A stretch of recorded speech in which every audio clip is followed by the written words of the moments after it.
السلام عليكم ورحمة الله وبركاته. النهاردة حبايبي جايبين لكم حاجة حلوة وحاجة جديدة من المطبخ السوري ومن عند اخواتنا السوريين. حاجة كده ما شاء الله عليها، مشبك سوري. بصوا الجمال وبصوا الحلاوة، حاجة غير مكلفة وحاجة حلوة خالص وجميلة ما شاء الله. نقدر نحل في رمضان براحتنا، والأحلى من ده كله ان هي ما فيهاش بيض خالص خالص.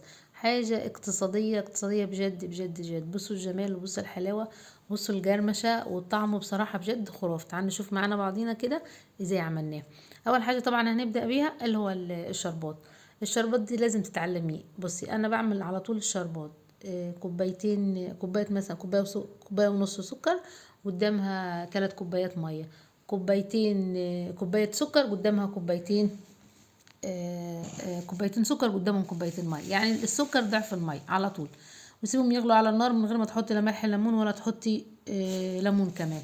ما فيش كملش 5 دقايق. نبدا مع بعضينا. طبعا المكونات بتاعتنا للمشبك السوري النهارده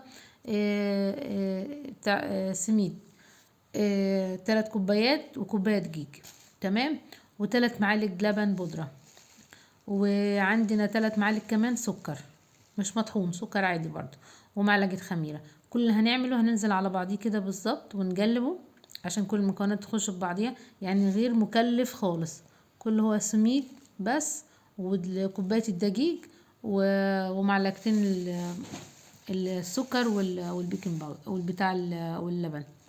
هنزل بكوبايتين ونص ميه اهو. كل اللي انا هعمله بس يا دوبك ان انا هحركهم مع بعضيهم. صلوا على الحبيب المصطفى وزيدوا كمان النبي صلى عليه الصلاه والسلام.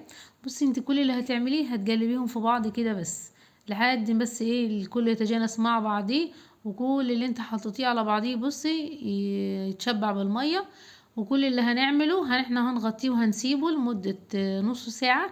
الميه دي كلها دي المكونات بتاعتها هتجف شويه دلوقتي.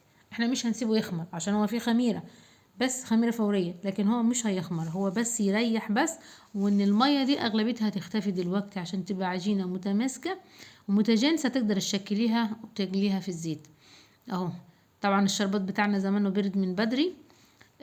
وكل اللي هنعمله احنا هنغطيها دلوقتي وتاخد حوالي نص ساعة كده هنسيبها او ربع ساعة على بال ما تجهزي انت طلباتك اللي هتشتغلي بيها وتجلي يعني ان شاء الله. اهو انا كده خلصت وعدت النص ساعة. كل اللي هعمله بجيب كيس حلواني وفي بلبلة بنجمة او اي شكل انت عايزاه. انا اخترت الشكل اللي كان حلزوني شوية اهو. كل اللي انا هعمله هنا وفي نفس الوقت انا مجهزة طاسة عليها الزيت. الزيت لازم بيبقى سخن ميبقاش بارد. بس وانتي بعد ما بتشكل بتبدأ تحطيه بتبدأ توطي عشان ياخد طيبان ويسوى كويس اهو. كل اللي انا عملته اهو انا جهزت وشربات جنبيه اهو بارد. هبدأ ان انا اشكل وشكليه وهو في الزيت بكل سهولة على فكرة، ما تخافيش خالص. وبصراحة كان في متعة وكان في احساس حلو ان انت بتعملي حاجة مش حلويات من عندك، دي حلويات من بلد تانية حلوة خالص. وبصراحة كانت سهلة خالص وبسيطة، يعني ما تعبتنيش وما خدتش مجهود، غير ان هي غير مكلفة خالص. وطعمها كان بجد بجد تحفة تحفة تحفة جميل جدا، يا ريت تجربوه. وهعمل ايه كمان في رمضان جاي لنا، واعملي نوع من حلويات رمضان تحلوا بيها بعد الفطار. وهتعجب كل ضيوفك وهتعجب ولادك بإذن الله. اللهم صل وسلم وبارك على سيدنا محمد. بصوا الجمال، انت كل اللي بتعمليه انت بيدوبك ياخد بس وش خفيف وهتجلبيه. هتفضل تجلبي فيه واحده واحده. طبعا الاولانيين اللي اتعملوا اتاكلوا الاولاد ما خلوهمش، فانا يا دوبك عشان اكمل باقي الفيديو خليت الحاجه قدامي لحد ما اخلص باقي الفيديو. من جماله بجد بجد تحفه وجميل جدا، وما خدش اي وقت ولا اي مجهود، واحلى ما فيه نفوشه بيض. بصوا اهو كل ما انت لا تعمليه هتجلبي كده اهو.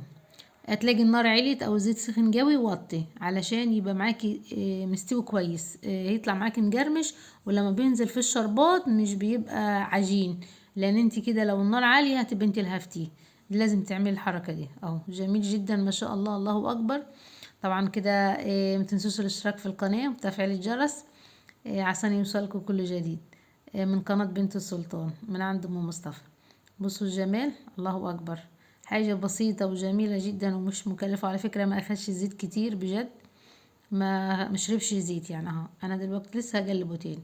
هو انت كل اللي هتعمليه ان انت هتعملي يا ريت تعملي اتنين كده بس، ما تكتريش في الطاسة عشان تقدري تتحكمي فيه بسهولة وياخد نفس التشكيلة اللي انت عملتيه، ما يبطش منك. بصوا الجمال اهو. صلوا على الحبيب المصطفى. طبعا انا بهدي الفيديو الجميل ده لحبيبة قلبي الغالية عليا جميلة بنت سوريا. حبيت بس يعني ان انا اشارك اهلنا وحبايبنا سوريا ان احنا نعمل حاجة حلوة من بلدهم الجميل وحلواتهم اللي ما شاء الله عليهم. ربنا يحوش عنهم البلاء ويعافيهم ان شاء الله ويحفظهم جميعا. او بصوا الجمال، حاجة بصراحة بجد بجد عجبتنا وعجبت اللي في البيت هنا خالص. اولادي بجد فرحوا بيها وكانت جميلة وسهلة وبسيطة ومش مكلفة وما خدش اي وقت خالص. بصوا اهو، الله اكبر. الشكل بصراحة كان خرافة، انا مكنتش متوقع انه يطلع حلو كده. بصوا جميل جميل جميل بجد. اهو بصوا الجمال، كل اللي انت هتقلبيه تقلبيه. انت بتعملي 2 وطلع كمية كبيرة اللي هو المقدار ال3 كوبايات سميد وكوباية دقيق، بجد طلع كمية حلوة يعني بجد، يعني كفتنا وزيادة. اهو صلوا على الحبيب المصطفى.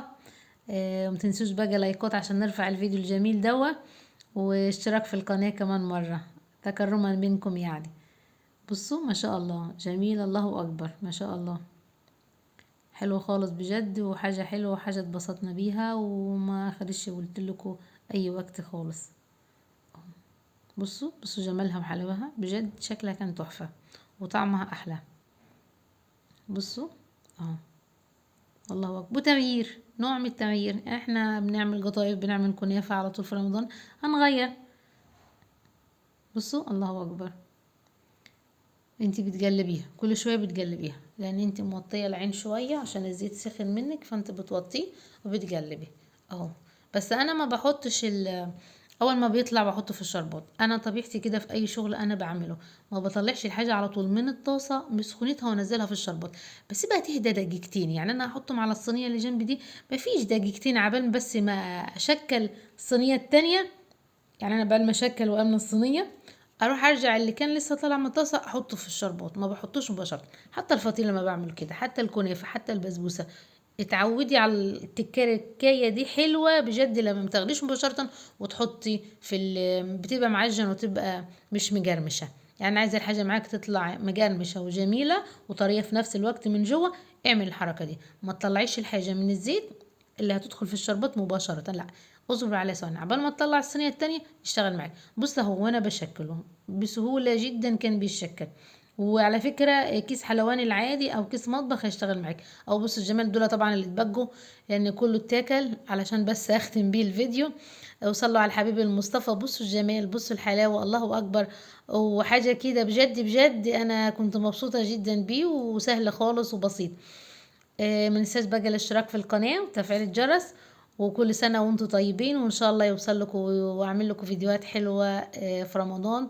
واتمنى ان انتوا تتابعوني وتخشوا القناة عندي وتشاهدوا، ودعم منكم بقى اشتراك في القناة علشان يوصل لكم على طول كل حاجة جديدة من عند بنت السلطان. والسلام عليكم ورحمة الله وبركاته.